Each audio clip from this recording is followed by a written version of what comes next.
Yeah, okay. So let us reopen the software. I'll install it quickly. If you're going to use a bigger data set, this type of tricky situation could come up. So nothing to worry though.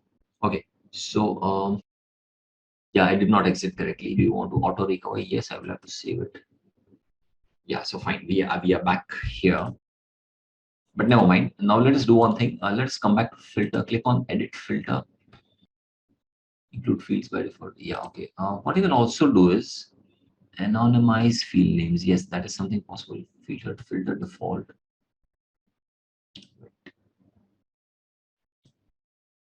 Okay, let's cancel it. Alternatively, we'll take a smaller data set.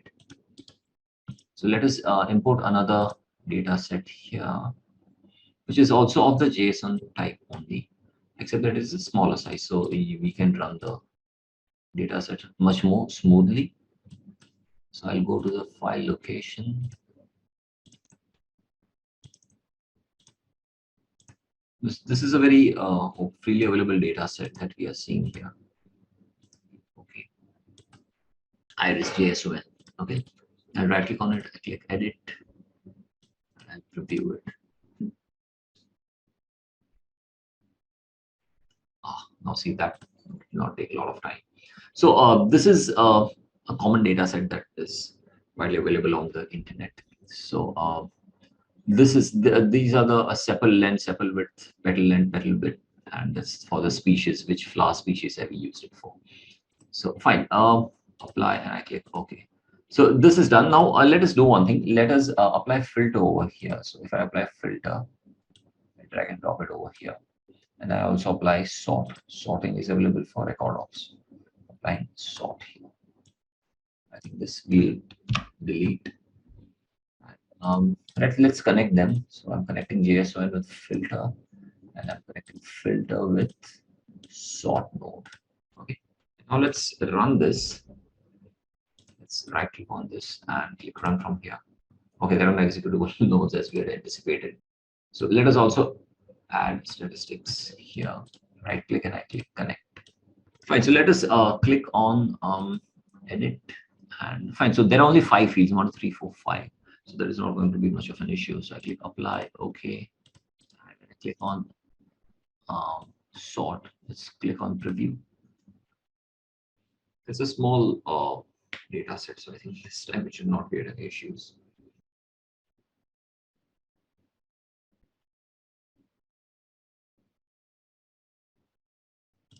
Okay. Stream we don't need, so I'll right click on this and I'll click close stream. So we have only one stream that's over here. Unfortunately, this is also taking slightly longer.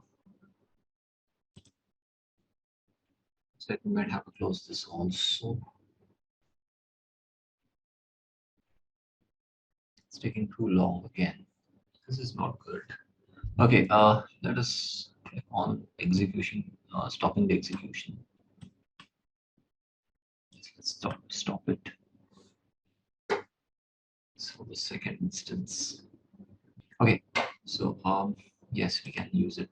We'll not use a sort node. We'll delete it because it is adding unnecessary. And fine. So now that we applied filters, let us add statistics as an output node here. We'll connect it with filter. Let us now select and run this and see what's going to happen. We'll save this by clicking on here. That is your stream 1 for live sessions, SPSS Modeler. That's day 5. And what's your project? Iris analysis. Save it. And fine. So we have a source node. We have a record ops node. Sorry, not record, a field ops node, and an output node that we see here. We have not selected any modeling nodes here because we are not using any modeling nodes yet. So now let us come here and click run selection.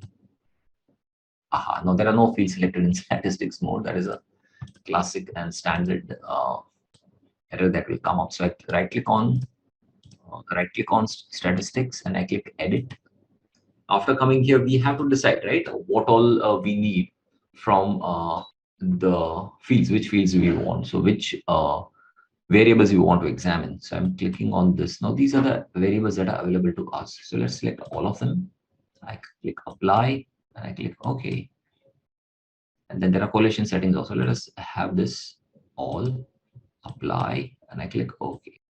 So typically we have selected all the fields that are available. On the outputs, yeah, it will be output name will be automatic, or if you want, you can also select a custom output name such as iris parameters.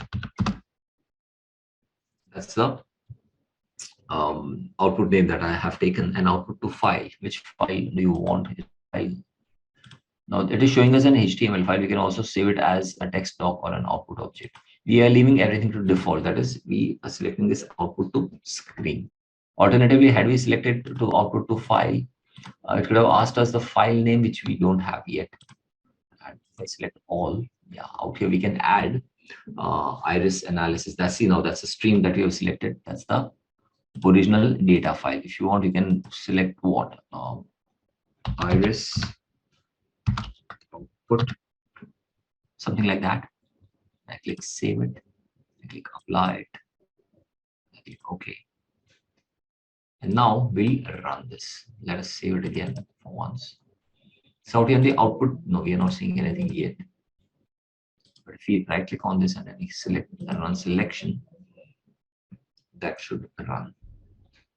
Fortunately, it's not sticking. Okay, now it may have taken the file over there. So let's come back here. So that's the iris output file that we have. It's in the HTML document format. So let's double click on this. Right. Now, this is one way in which you have generated your output. And we're also seeing your Pearson correlations as a table. Now, this is in the HTML format. What I'll do is I'm not going to run it in the HTML format. I'll click on run from here. Wait, let's cancel it.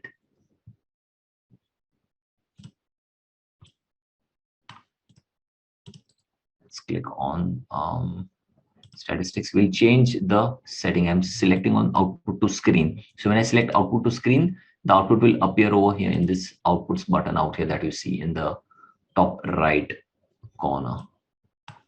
I click apply. I click OK. Now let's select the entire selection. Right click this and click on run selection. The entire stream we have selected and we are clicking run. So now, so now we can see it that this output is generated over here on the screen itself. We are not saving it as any dedicated HTML file or any other kind of file. So this is what we have. So again, the same thing. It is giving us the correlations also out here. The correlations matrix is also provided. The quantitative parameters or the statistics parameters of sepal length, sepal width, petal length, and petal width are also provided. And that's it. So this is what we have. Now, if you want, we can save this also. So I'll click on file, click save. Day 5. Now this is what? This is the output file with .cou extension. Previous file that we had saved was not an output. It was an output file as well, but it was in .html format. So I'm saving this as a iris parameter underscore. And that one I'll write there as HTML format. Save it. So out here we have the iris parameters. That's the output that we have generated. And I'm coming back here. Yes, that is the output format, and this is what? HTML format. So I'll rename this as what?